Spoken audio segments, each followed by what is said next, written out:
Welcome, everyone, to the Winning Together podcast. My name is Shay, O-I-C-U, Aslet.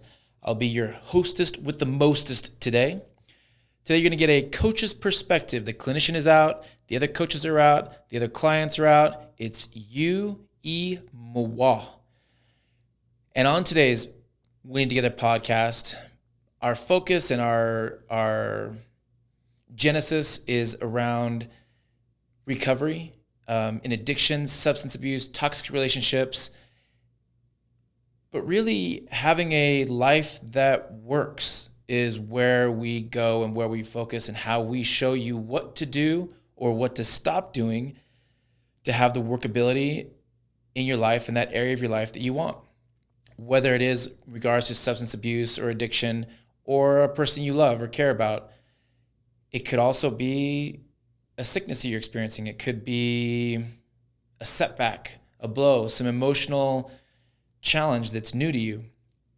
The skills of recovery apply to everyone all the time, all the way, in any aspect of life. So this is for you. You that are listening, this is for you. This amazing podcast is sponsored by the outstanding outfit, I Am Recovery. They have a outstanding program that can be of service. If it can be, find them at imrtc.com or 801-407-9998. That's 801-407-9998. Today's Winning Together podcast direction is pleasure. Pleasure to purpose. How do we connect those? How are they connected, and how they show up in any kind of maladaptive attitude and addiction or behavior? And how do they become these incredible sources of power to you and for you? To connect the dots from pleasure, what it is, what it means to you, how you integrate that into your life, to your purpose. The way we get there is by expanding the depth of knowledge and understanding you have about the pleasure center of your brain. The pleasure center of your brain is what helps your body and your mind experience the emotions and interpret the actions and sensations and the attitudes that are happening in your life and in your thoughts. Why this matters so much is the seeking after pleasure when it becomes maladaptive or unhealthy is what generates a lot of the addictive behavior or toxic or narcissistic or unhealthy behavior that manifests. Understanding what your paradigm is around pleasure is where we start first. Then we're going to talk about your pleasure center in your brain, how it's functioning, and what you're doing to wear it out or to take care of it and keep it functioning properly. And where we end up is how your emotions and feelings are guiding you constantly to your purpose. Having a purpose and being connected to that in a routine or regular fashion is really, really good for your pleasure center and helps inform your paradigm what pleasure means. All right, so the Winning Together podcast is about what works, and so we'll stay focused on that. And especially with the coach's perspective today, the coach is all about what do you do or stop doing to make your life work or make it better, richer, fuller, fulfilled, joyful. And the reason you want to listen to this all the way through is if you want your pleasure center in your brain to work for the time that you're on this earth, then you need to listen. Because odds are you're wearing it out in ways that you don't know, which is causing some of the funk that you get into, or the stuckness, or the failure to feel fulfilled, or the absence of joy in your life. That's why you want to listen. Now, what is your script or story around pleasure? Let's start there. having a script or a story around something just means what you tell yourself about that concept, about that truth. Is there a God? Isn't there a God? What do I feel about money? Money's a great place to start. A lot of people can understand this paradigm if we use money as an analogy. Well, if you think about your script or story around money, is it good? Is it bad? Do bad people have it? If you have it, did you earn it honestly or corruptly? If you are wealthy, does that mean that you think you look down on other people? Analyzing and trying to understand what your script is around pleasure is very important to how your body then will act or respond to the stimulus that you put it into or expose it to or want it to react positively to. Is pleasure good? Is it bad? Is it wrong or is it right? Is it healthy or is it unhealthy? When you think about seeking pleasure, is it hedonistic? Is it self-centered? If you get pleasure, does that mean somebody else has to lose pleasure? Is there such thing as a win-win when pleasure is concerned? Pleasure is your body's response and showing you emotions that are guiding you to things that are for you or that are important to you. The way this ties into emotions and feelings is if you're withholding your emotions, it's likely your body is withholding pleasure. So if you are, let's take, for example, you like another person, and they might like you back even. However, you've had these experiences when you get intimate or close with somebody that there's pain associated with that or shame, or maybe it's just against the rules or it's just not right now. Your emotions will guide you. The great thing about emotions is they will tell you if this is right or wrong, or if it's the right time or not the right time. Not heeding them. And if you, in your head, start justifying, if you start explaining away, if you start shoving those emotions down and getting hyper-focused on getting on something that you want, odds are your body will withhold pleasure. You will feel negative emotions that will overwhelm or take away from the experience for you and the other person or the other thing. And it's not just physical. Pleasure is not just something so often associated with sexual satisfaction or touch. Pleasure is something that fishermen take in fishing, that artists take in art, that athletes take in athletics, that speakers take in speaking, that nurses take in nursing, that teachers take in teaching, that friends find in being. Pleasure is feeling good and connected to who you are as a person, and your purpose and your emotions are your guide. The way that this is connected with your feelings and thoughts and your emotions in your body is through your pleasure center. In your pleasure center is where the neurotransmitters dopamine and serotonin are released. Now, what we're experiencing and confronting in this time that we live in, which is amazing and incredible, is the abundant access to dopamine dumps, is what Dr. Daniel Amen calls them, the neuroscientist.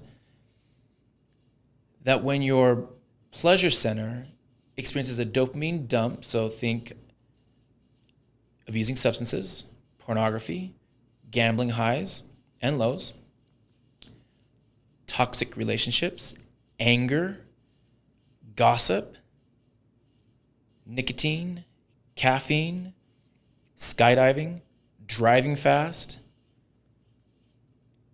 Those are all associated with dopamine dumps and inherently are not bad or good. Your pleasure center in your brain thrives when there is more of a dopamine drip in your life than a dopamine dump. So as you step back and observe your life, and you find yourself, if things are calm, that you're seeking out or searching for opportunities to cause some problems, to create a hassle, to spend money when you don't need to on stuff that you don't need, knowing you don't need it, decide to drink 7 energy drinks when one will do, you quit smoking but then engage in risky sex behavior, those are all signs that your pleasure center is getting worn out because it's looking for a constant dopamine dump. The contrary to that, the adaptive, healthy way that manifests as a dopamine drip would be, first of all, listening to your emotions and acknowledging that pleasure is not neither good or bad, up or down, right or wrong, high or low. It is the way that your body connects you with the people, places, and things that are important to you at this time, that matter, and are areas you can give and be a person of value. Being attracted to someone is not here or there. It just is. And we acknowledge that I'm attracted to that person. It doesn't always have to go to a physical or sexual thing. It could be the way that you are around them lights you up. That's pleasure. And when you put it in and around discipline, you are able to develop a dopamine drip. What do we mean by discipline? Discipline equals freedom, as one author has been quoted many times to say, Jocko Willink. Well, the United States is a free country, but this free country has a constitution, has a Bill of Rights, has all sorts of guidelines around being free and having liberty. Same thing applies to your pleasure. Putting discipline around your pleasure is what creates healthy drips of dopamine in your pleasure center. I.e., if you're attracted to somebody, spending time dating them with some other people. Quitting smoking and being aware that, hey, I might engage in risky sex behavior, so having a partner keep you accountable. When your emotions tell you to honor some art or to be creative in a certain way, you respond by being creative in that way. When you see somebody that you can befriend and you choose to befriend them, pleasure, dopamine drip. When you opt out of a toxic relationship, dopamine drip. When you are connected to your purpose, dopamine drip. When you do exercise, dopamine drip.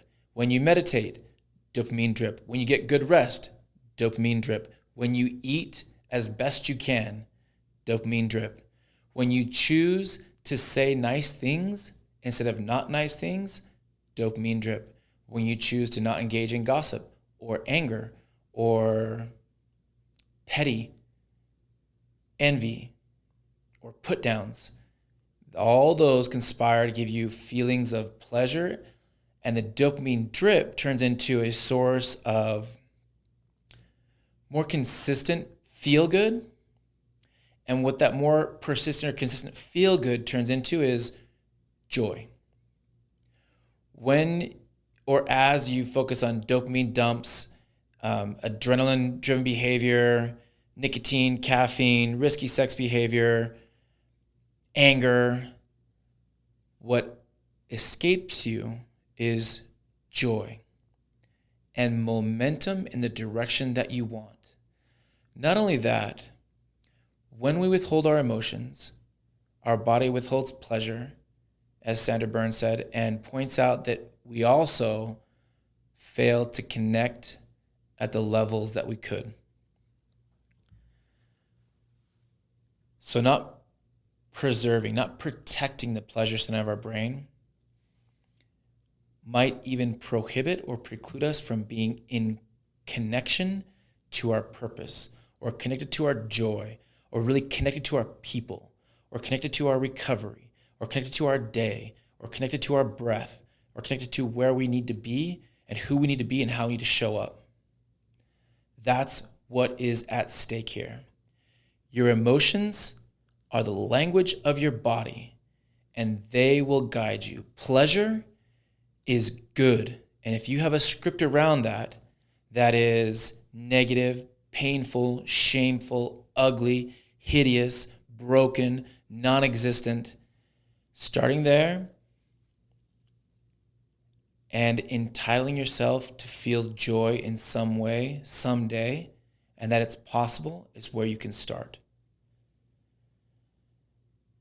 Understanding what you're doing better, becoming more aware of it, is what I am doing. Is that creating a dopamine dump or a dopamine drip? Actions and thoughts that create dopamine dumps: anger, gossip, caffeine, nicotine, junk food, horror movies, dirty jokes, pornography, engaging in erratic behavior, i.e., if everything's calm, you've got to be the one that kind of stirs things up. How do you transform and transmute that into a dopamine drip? Love, kindness, patience, extricating yourself from gossip, putting the pause on porn, not punking out, playing nice with others, play, period, following creative inspirations or outlets, giving your gifts and talents, aligning more and more with your purpose, getting rest, healthy outlets for anger or for rage, i.e. kickboxing, yoga, running, almost any type of physical exercise.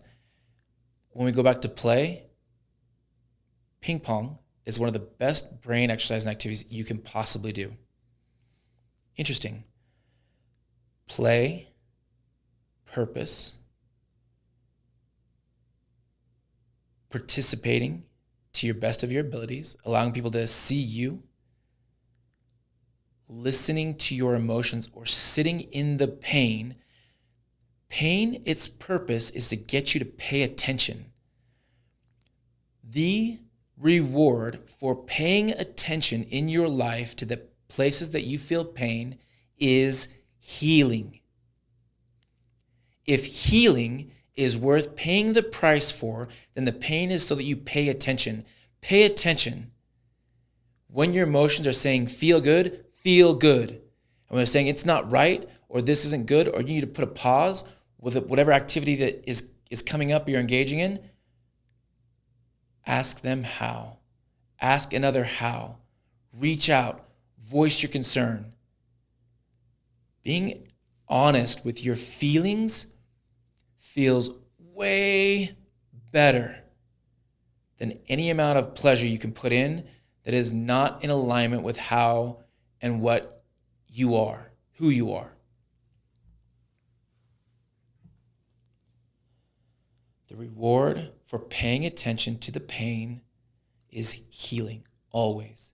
And with healing comes a pleasure center that isn't worn out, that can dispense those good feelings more consistently, more continuously, and with more momentum and buildup, that your body now is not withholding emotions. And if it's not withholding emotions because you're all you, guess what happens? The factor of pleasure you feel, it goes up.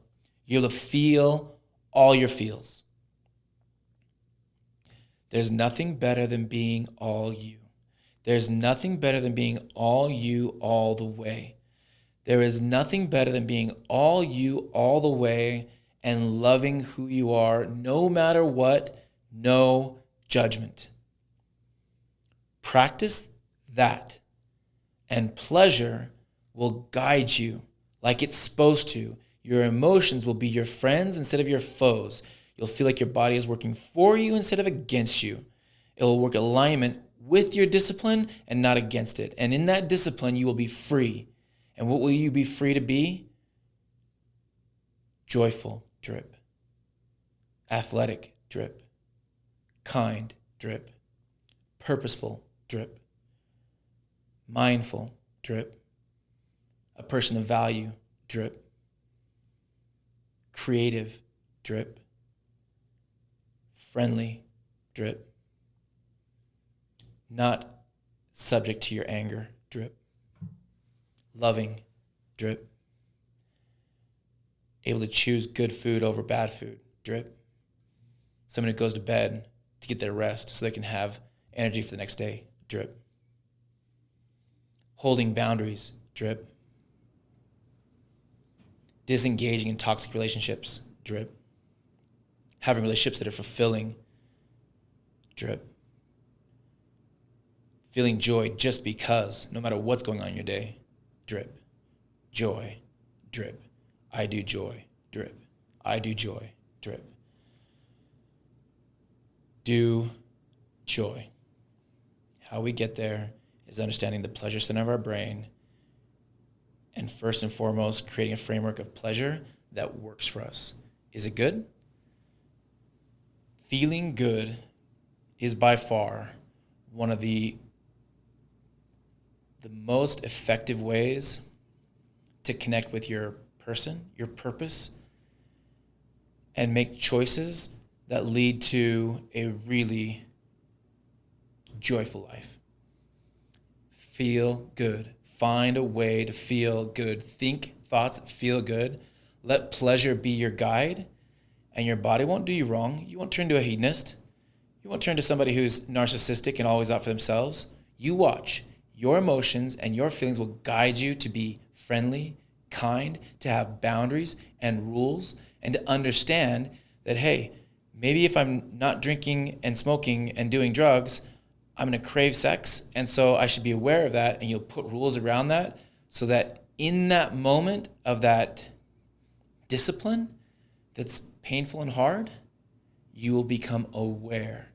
And that attention you pay will always come with healing, that healing that is necessary for you to have a pleasure center that goes on forever and have relationships that you want, a life that you want, connection that you want, and truly experience what's important to you. That's the long and the short of it. You got a lot of the coach today. I always endeavor to make the podcast worthwhile, useful, beneficial, and insanely practical. I'm so excited about this topic, and if there's more questions, we'll go ahead and dive into it more. But today, we'll sum it up. Pleasure. Redefine what that looks like for you, or define what that looks like for you. Get to know your pleasure center of your brain. Are you dopamine dumping or dopamine dripping? As you do that, that will connect you to your purpose. At the heart of it is, if you are withholding emotions, your body's withholding pleasure. And ultimately, it's ability to connect. If that is the experience that you're ready to not have anymore, then listen to the podcast again, learn from it, ask questions, get around the right people, and find a way to win. And we will be there in the arena with you, finding ways to win together. Thank you, everyone. Have a wonderful, wonderful, wonderful day. See you next one. Cheers.